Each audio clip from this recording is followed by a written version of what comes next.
Hello, can you hear me? Yes, I can. I'm not going to wait for you to finish. We don't have any more time left. So you see, the other time we were talking about sentence stress. Sentence stress also, the same way we've got stress in words, we also have in sentences. So what we use the sentence stress, we use the sentence stress in arguments when we want to stress on a particular thing or person or whatever that occurs in the sentence. For example, sentence stress, just like we have word stress, stresses in word. What we do is, for example, here we have, I asked you to buy me a bunch of red roses. You see, I can put the stress in any of these words, maybe I, or asked, or you, or buy, blah, blah, blah. So that's what we're going to be looking at today. You see the first one, they say, I, which is, that's where the stress is in these sentences, is placed on I. I asked you to buy me a bunch of roses. That means I asked, not someone else. I'm the one that is asking you to buy me a bunch of red roses. You see this other one again, here they are stressing, it means that I'm the one who is asking. That is why I is the one that is stressed. I asked you to buy me a bunch of roses. And you see, it's the I, my pitch, the pitch of my addition is high, and elongated. But now we can shift the stress to the next word in the sentence. I asked you to buy me a bunch of red roses. See, I asked you, but you didn't do it. That's what it means, the answer to this one. Because see, I asked you to buy me a bunch of red roses. So you see the way the meaning of the sentence changes based on where the stress lies in the sentence. Okay, now we're shifting the stress to you. I asked you to buy me a bunch of red roses. So I asked you, not someone. I didn't ask someone else to buy it for me. It is you that I asked. I asked you to buy me a bunch of red roses. That's what it means. You see the next one, they said, I asked you to buy me a bunch of red roses. You see the answer to this one means I asked you to buy them, not steal them. So I asked you to buy me a bunch of red roses, but I didn't ask you to steal them. I asked you to buy me a bunch of red roses. You see this other one again, they said, I asked you to buy, the stress is down on me.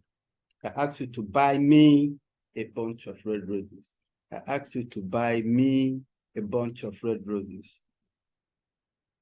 So the answer to that one, I asked you to buy them, not steal them. That one is for buy. But when we shifted the stress to me, becomes I asked you to buy for me, not for someone else. I asked you to buy me a bunch of red roses. I'm not asking you to buy it for someone else. You are buying it for me. That's what it means. Okay, let's look at the next slide.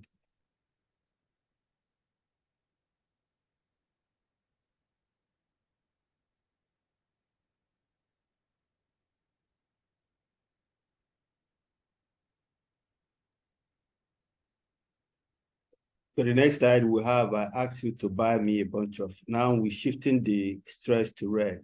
I asked you to buy me a bunch of red roses. So now we're stressing or emphasizing on the color of the roses. I asked for red roses, not a different color. That's what it means. That's the answer to this one. I asked you to buy me a bunch of red roses.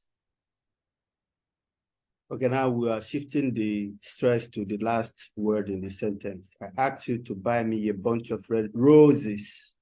I asked for for roses, not a different kind of flower. I asked you to buy me a bunch of red roses. So these are, it's important for the teacher to teach this to the students, but you have to practice with it, or listen to the commentators or listen to weather forecasters so that you see how they apply some of these sentence stress when they speak. You can see another example that we've got here. I wanted to buy her a new dress. I wanted to buy her a new dress. I didn't want someone else to buy. It's me that I wanted to buy her a new dress.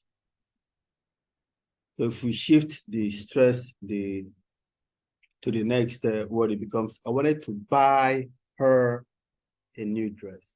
I wanted to buy her a new dress. You see, the stress is on the buy. So I wanted to, but I didn't buy one.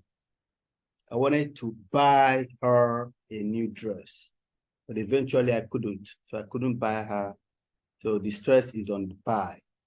So you see how the meaning of the sentences can change based on where the stress, lies in the sentence. I wanted to buy her a new dress. Now we moved the stress word to her. I wanted to buy her a new dress. So the dress was for her, not for someone else. I wanted to buy her a new dress. I wanted to buy her a new dress. And in this case, I wanted a new one, not an old or second-hand one. So the emphasis is on the new. I wanted to buy her a new dress. See this other one, I said I wanted to buy her a new dress. I wanted to buy her a new dress. A dress, not some other piece of clothing. So they're emphasizing on the dress and not, the color or who is buying when we're using buy or when we're using I. Okay? So this is what I said. I don't think we should fire him. I don't think we should fire him. Someone else thinks we should fire him, but not me. That's what it means. I don't think we should fire him. So someone else thinks like that, but not me.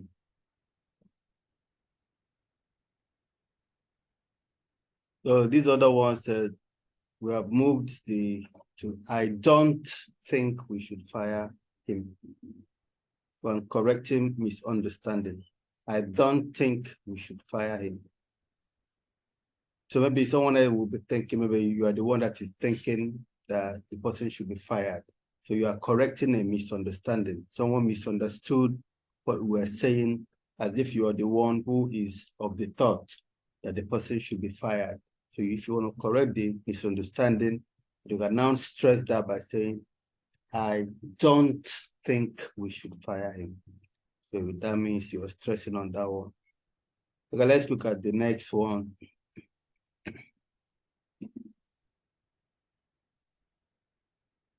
So if we move the stress to think, it becomes, I don't think we should fire him. I'm sure we should fire him. I don't think we should fire him. I'm sure we should fire him. So here we just got to know how sentences could have a different meaning by we changing the word upon which the sentence is stressed. In this one, they said, I don't think we should fire him. So I think you should fire him. Maybe not we, but someone else. Maybe you, but not us. I don't think we should fire him. So in this case, this is just to give you an idea of what sentence stress is all about, because I saw that in the exercise that we're doing, so I deemed it fit, or otherwise I thought it wise to explain some few things so that you understand how it is done. So here we're changing the stress, we're moving the stress to should. I don't think we should fire him. I think we must fire him. So that's what it means. The answer to this one, I don't think we should fire him. So I think we must fire him in essence. Let's see one more. I think we should do something different, promote him, send him, or a course, etc. I think we should do something different, maybe like to promote the person or send him on a course, to get more experience or be more exposed to what is supposed to be his job at the office. So now we're moving the stress to the last word in the sentence. I don't think we should fire him. You see, because they are stressing on the him, that means I think we should fire someone else and not him. I don't think we should fire him. We should fire someone else. That's what it means. You see another example, we should think about selling the house. We should think about selling the house. So when we put the stress on the first word, we should think about selling the house. Oh, come on. Hey, are you there? Can you hear me? Hello? Yes, I can. Okay. So this one, I think we should fire someone else. Yeah, well, okay, we should think about selling the house. We should discuss it later. We should discuss it together. Okay, also, if we change to this other, if we shift the stress to the next word in the sentence, then the stress will be on the should.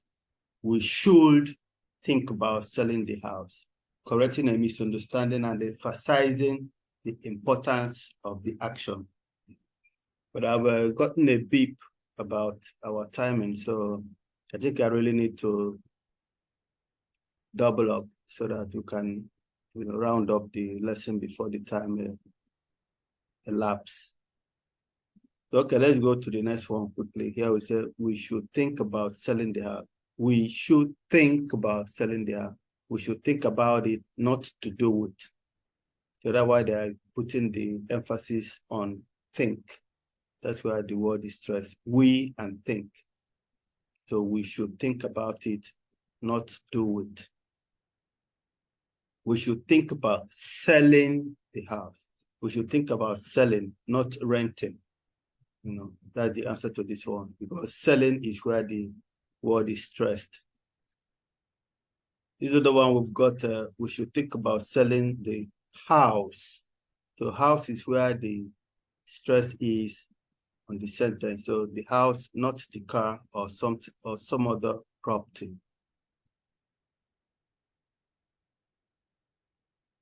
I can see the beach from the balcony. I can see the beach from the balcony.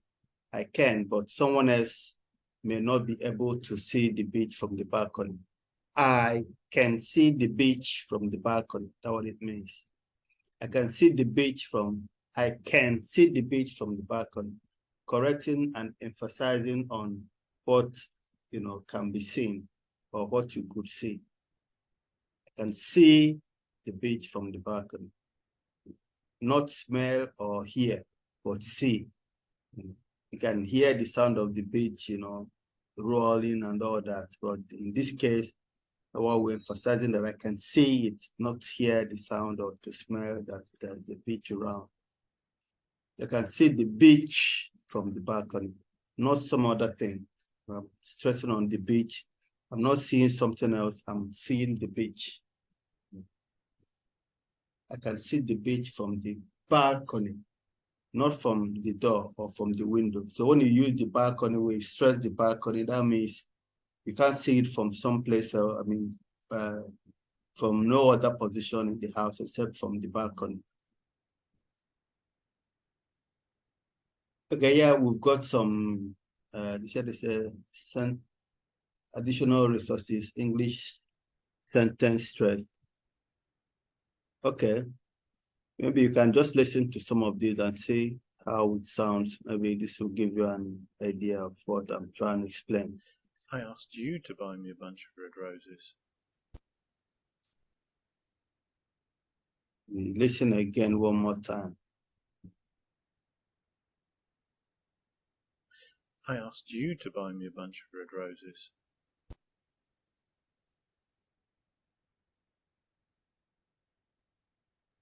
I asked you to buy me a bunch of red roses.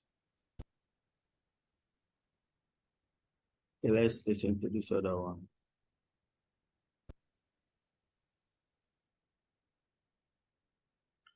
I asked you to buy me a bunch of red roses. See how the stress is changing from one word to the other. I asked you to buy me a bunch of red roses. He's stressing on the red roses. I asked you to buy me a bunch of red roses.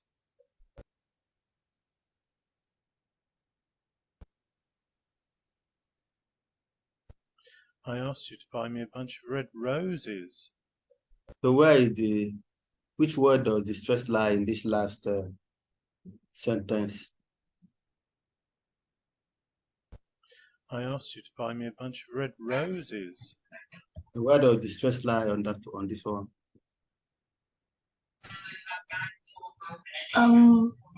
Buy. Listen again. Buy me a bunch of red roses. Are you still saying buy? Where does the stress lie? I asked you to buy me a bunch of red roses. The stress line is row. I asked you to buy me a bunch of red roses. Roses. Can't you hear that? You see that place the stress, it is more, pronounced or rather highlighted more than the rest of the words in the sentence. Okay, I think that is going to be all about it for this lesson, just to, bring your attention to the sentence stress, maybe give you an idea to. I think I've got one more. Let's see, listen to this one. I asked you to buy me a bunch of red roses. I asked you to buy me a bunch of red roses. Where does the stress lie on this one?